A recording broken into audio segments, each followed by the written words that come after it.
It has served the NBA's top overall draft choice well during a highly unusual debut season that has gone nothing like he imagined, yet still holds plenty of promise.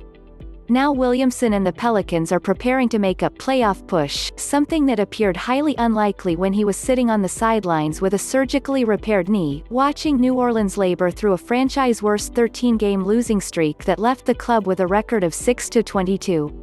"I think this team can be really special when we're all healthy," Williamson said. The 6'6", 285-pound Williamson was expected to be out 6 to 8 weeks when he had surgery to repair his torn right lateral meniscus the day before the regular season.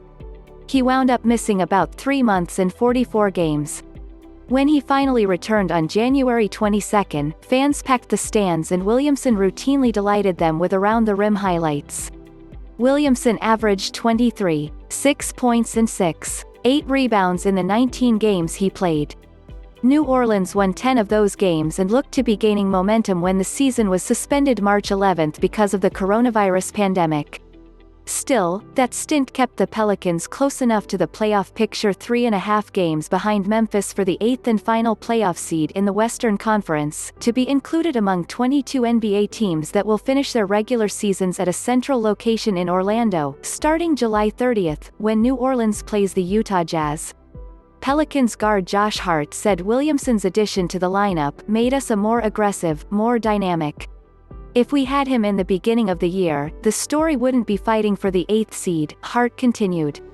"It would have been, we're the 4 or 5 seed in the West, honestly." Williamson quickly developed an on-court synergy with creative, play-making, up-tempo point guard Lonzo Ball. Williamson was praised by teammates and coaches for an unselfishness that has allowed other players like Pelicans leading scorer Brandon Ingram to continue to flourish. Because Williamson's surgery and rehab had occurred this season, he qualified for an exception that allowed him to continue to seek treatment and work out at the Pelicans practice center after team training headquarters around the NBA had been closed to most employees and players.